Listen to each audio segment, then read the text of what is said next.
Assalamualaikum warahmatullahi wabarakatuh.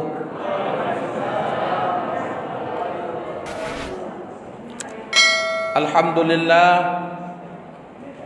alladzi anzala as-sakinah fi qulubil mu'minin liyazdadu imanan ma'a imanihim. Asyhadu an la ilaha illallah wahdahu la syarikalah wa asyhadu anna nabiyyana Muhammadan abduhu wa rasuluh alladzi la nabiyya ba'da. Amma ba'd. Faqala Allah Ta'ala fil Qur'anil Karim, A'udzu billahi minasy syaithanir rajim. Bismillahirrahmanirrahim. Lan tanalul birra hatta tunfiqu mimma tuhibbun wa ma tunfiqu min syai'in fa innallaha bihi alim. Wa fi ayatil ukhra mathalul ladzina yunfiquna amwalahum fi sabilillah kamasali habbah ambatat sab'a sanabila fi kulli sumbulatin mi'atu habbah wallahu yudha'ifu liman yasha wallahu wasi'un alim. Kembali kita bersyukur kepada Allah. Dengan rahman rahim kasih sayang Allah kita bisa berhadir di komplek Muhammadiyah cabang Tanjung Sari ini. Tepatnya kita berada di Masjid Taqwa, tetap dalam protokol kesehatan. Tadi diawali dengan cek suhu tubuh, juga ada sarapan bersama yang tentunya juga sebelumnya sudah diawali dengan sholat subuh berjamaah. Alhamdulillah, kita bersyukur kepada Allah. Acara kita juga dirangkai dengan peletakan batu pertama pembangunan musholah Ranting Tanjung Sari Timur yang multifungsi, termasuk di dalamnya akan menjadi tempat tahsin dan tahfiz Al-Quran. Tentunya ini satu amal soleh dan juga terus menambah jumlah masjid dan musholah kita, keluarga besar Muhammadiyah Kota Medan, sehingga dengan demikian aktivitas dakwah kita terus berkembang, bergerak, karena memang hakikatnya harus ada pergerakan, maka disebut dengan Harakatul Muhammadiyah, gerakan, pergerakan, persyarikatan Muhammadiyah. Salawat dan salam kita mohonkan Allah curahkan, Allah tautkan, Allah sampaikan kepada Rasulullah Muhammad sallallahu alaihi wasallam. Kita melapaskan Allahumma sholli wa sallim wa barik alaih. Begitu cinta, begitu sayang, begitu mengkhawatirkan umatnya kita ini. Rasul di akhir hayatnya memanggil kita dengan kalimat ummati, ummati, ummati, umatku, umatku, umatku. Karena itu marilah kita hidup dalam cinta dan kecintaan kita kepada Rasul, menghidupkan sunnah Rasul, meneladani akhlak Rasulullah sallallahu alaihi wasallam. Pembawa acara yang Ustadz hormati, kemudian tentunya pimpinan ranting Pak Sulaiman Ahmad, keluarga ranting kita, pimpinan yang lain juga, kemudian ketua cabang kita Pak Yusuf yang tadi memberikan sambutan, pengarahan, motivasi, yang menjelaskan bagaimana prestasi cabang kita ini, termasuk juga ranting kita ini, karena memang kegiatan ini semua disponsori atau diberikan supervisi oleh Lembaga Pengembangan Cabang dan Ranting LPCR, dan memang sudah beberapa kali diberikan pengarahan, bahkan juga mungkin dalam pembuatan video-video profilnya. Lembaga cabang ranting kita di Medan cukup aktif memberikan penjelasan, pengarahan, sehingga cabang dan ranting kita ini luar biasa, selalu mendapatkan predikat terbaik, tidak hanya di Kota Medan, tidak hanya di pentas provinsi, tapi juga pada skala nasional. Ada 2 kali, yang lalu di Gunung Pring ya di Jawa Tengah, kemudian juga lanjut di Goa, Sulawesi Selatan. Tadi ketua cabang menyampaikan ke depan kalau ada event itu, maka Medan dalam hal ini Tanjung Sari akan bisa meminang sebagai tuan rumah skala nasional. Ini satu hal yang sangat kita apresiasi. Jamaah sekalian yang dirahmati Allah, acara kita sebelum kita meletakkan batu pertama atau meninjau lokasi tentang pendirian musola, lokasi musola dan rumah tahfiz Quran, maka kepada Ustadz dimintakan memberikan tausiah. Tentunya karena ini sudah hampir jam 10.30, nanti Ustadz akhiri ya kira-kira jam 11 atau lebih kurang, nanti kita ke lokasi. Dan juga diawali dengan juga nanti ada gerakan amal soleh, pengumpulan infak. Mari kita berikan infak yang terbaik. Cuma Ustadz udah terbantu ini, luar biasa. Jadi belum lagi dimulai, belum lagi Ustadz pimpin dengan bismillah, infaknya sudah mengalir. Luar biasa ini ya. Jadi ini luar biasa. Ini memang karena kesadaran, kecintaan kita, karena sudah lifestyle kita, udah gaya hidup kita, bahagian daripada membelanjakan harta kita di jalan Allah. Ini luar biasa. Dan ini ciri khas keluarga besar persyarikatan kita ini, yang memang satu potensi yang sangat luar biasa. Ustaz juga nanti tinggal nunggu aja berapa jumlahnya, ya kan? Kemudian tidak hanya itu, juga sebelum kita kumpul tadi sudah ada WA dari ketua ranting, sudah ada infak. Nanti Ustadz akan sampaikan, terutama alhamdulillah dari keluarga besar Bapak Ketua Ranting kita, Pak Sulaiman Ahmad M.Hum, yang juga dosen kita di Politeknik USU. Beliau dengan keluarga memberikan infak yang sangat luar biasa. Ini memang ifda binafsik, memulai dari diri sendiri. Nah, ini jamaah sekalian, nanti akan Ustaz sampaikan. Hampir 52 juta tadi.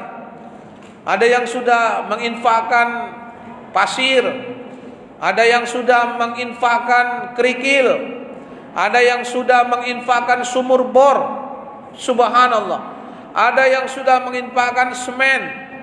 Jadi ini nanti akan kita sampaikan semuanya di akhir ceramah ini nanti. Mudah-mudahan ini bisa memotivasi. Sambil ceramah ini, Bapak Ibu yang dirahmati Allah, silahkan juga hubungi. Mungkin ada menantunya di Pulau Jawa, atau mungkin ada anaknya di Pulau Kalimantan, atau mungkin adiknya di Malaysia atau di Singapura, atau ada yang bekerja di KBRI.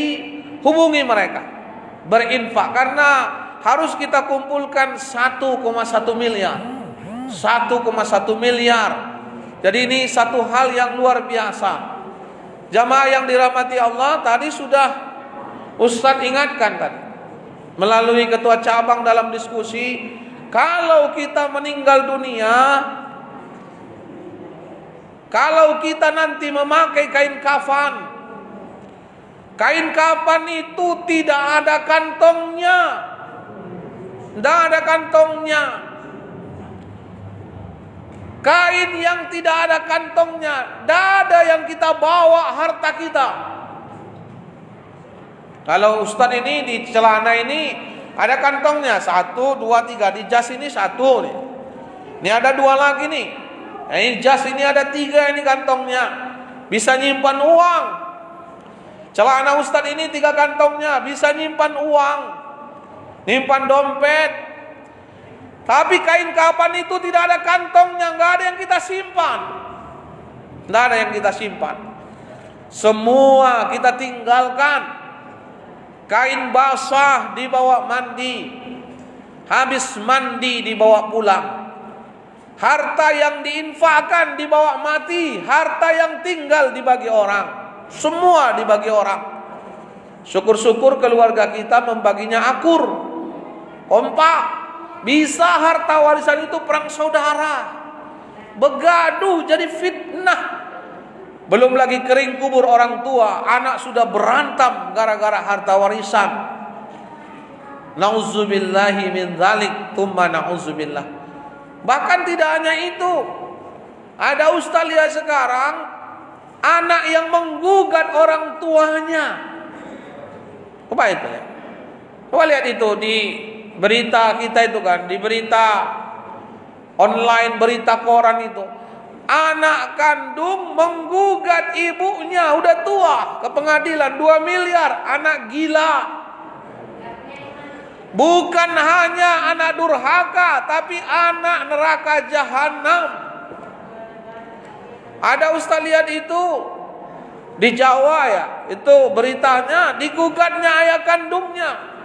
Siapapun hakim, siapapun jaksa, siapapun yang berurusan, apalagi mungkin ada pengacara, jangan coba-coba dijatuhkan hukuman kepada ayah dan ibu tadi gara-gara anaknya menggugat. Wahai pengacara, jangan bela anak yang durhaka itu sampai dia menggugat orang tua, ibu, ayah. Jangan bela siapapun pengacara, masih ada rezeki yang lain. Jangan dengan cara membela anak yang durhaka menggugat orang tua. Malu kita ini. Nah ini. Tadi ini jamaah sekalian yang dirahmati Allah, yang perlu Ustadz ingatkan. Jadi sambil ceramah ini, sambil dihubungi di WA keluarganya, kalaupun tidak ada uang bisa material ya Pak Sulaiman ya. Bisa material, bisa semen 20 sak, bisa mungkin pasir, bisa kerikil, bisa juga besinya. Ini jamaah yang dirahmati Allah, kita berpastabiqul khairat, berlomba-lomba dalam kebaikan. Di dalam Al-Quran surah Ali Imran ayat 92 yang tadi Ustadz baca, Allah berfirman, lan tanalul birra hatta tunfiku mimma tuhibbun. Sekali-kali kamu belum sampai kepada albir. Ya, albir. Albir itu bermakna pertama kebaikan. Jadi kita belum sampai kepada kebaikan, belum sampai kepada puncak kebaikan. Yang kedua, makna dari albir itu dalam tafsir Al-Maraghi, dalam tafsir Ibnu Katsir dikatakan, makna albir itu adalah al-jannah, surga. Jadi kamu belum sampai kepada surganya Allah. Itu makna yang kedua. Yang ketiga, makna albir itu kalau kita buka dalam asbabun nuzul ayat itu tadi, itu dari kebun kurma. Jadi ada sahabat bernama Abi Tolha, dia punya kebun kurma namanya Albiruha. Maka albir, laisal birra, albiruha. Jadi albiruha itu kebun kurma yang berada di Masjid Nabawi, Masjid Nabi itu di depannya, nggak jauh. Kebun kurma yang luar biasa. Kemudian Nabi dan sahabat sering di sana minum, istirahat. Nggak jauh, sangat strategis sekali kebun kurma itu. Lalu ketika ayat ini turun, maka Abu Talha kemudian menginfakkan hartanya tadi, kebun kurmanya tadi yang sangat dia cintai, untuk dibagikan kepada orang-orang yang membutuhkan, keluarganya yang susah. dan untuk di jalan Allah Subhanahu wa taala. Jadi makna albir itu ada 3. Pertama adalah maknanya kebaikan. Jadi kita belum sampai kepada kebaikan.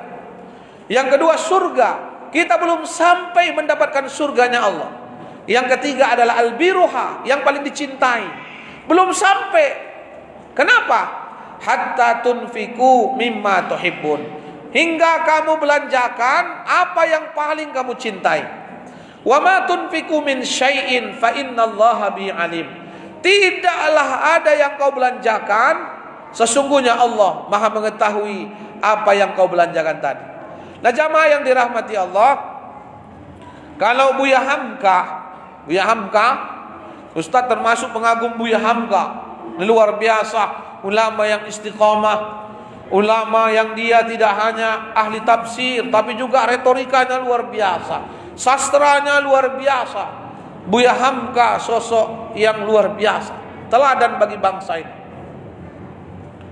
Buya Hamka, dia pernah mengatakan bahasa Minang. Ini ada orang Minang ini kan? Ada orang Minang kok? Ada? Biasanya di Tanjung Sari banyak orang Jawa, tapi juga ada orang Minang. Ya, kebetulan Ustadz juga istri orang Minang. Ya. Orang Minang ini, Sumando namanya. Kalau orang awak ini orang Sumando, enak kalau orang Minang ini. Cuma orang Minang ini satu aja kurang enaknya. Apa itu? Rumah makan family bayar juga. Ya ini yang nggak enaknya di situ aja. Padahal ibu family tuh. Rumah makan Bundo Kandung. Bundo Kandung itu kan ibu kandung tuh, bayar juga. Jadi kita makan kita, udah selesai.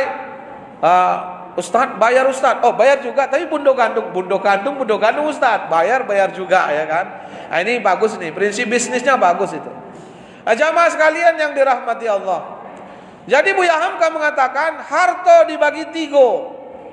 Harta itu dibagi 3 saja. Harta itu bagi 3.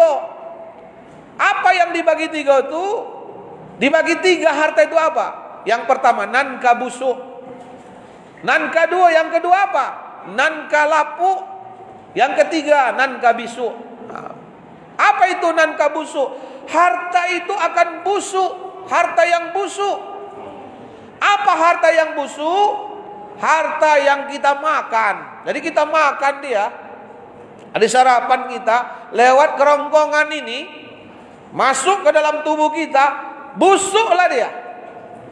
Pergi kita kamar mandi, bismillahi Allahumma inni a'udzubika minal khubusi wal khaba'is. Masuk, busuk dia, kita siram, tutup hidung, kita pun jijik. Itulah harta yang busuk yang kita makan. Tentu sebagian untuk energi kita, sebagian untuk stamina kita, sebagian untuk hidup kita tentu. Tapi dia akan busuk, harta yang busuk yang kita makan. Maka jangan lupa berbagi, jangan lupa berinfak, bersedekah. Ini satu. Yang kedua apa? Nan kalapu, harta kita itu lapu. Apa yang lapu itu? Yang kita pakai. Jadi baju Ustaz ini, ini baju Ustaz ini lumayan cantik baju Ustaz ini. Ini pun tak tahu apa ini. Ada yang nelpon, Ustaz pergi jahit baju katanya. Nah mungkin pula awak tolak pemberian orang, tapi awak minta tak mau.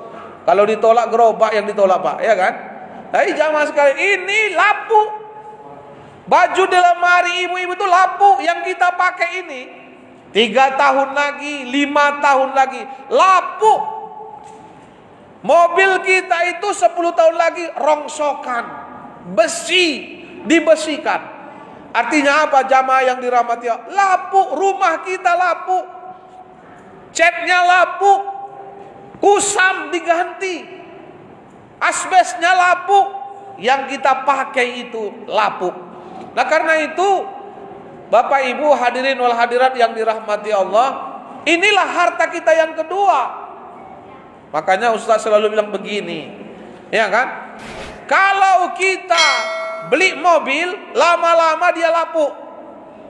Tapi kalau kita berkurban, menyembeli kurban, inna a'tainakal kautsar fasolli li rabbika wanhar.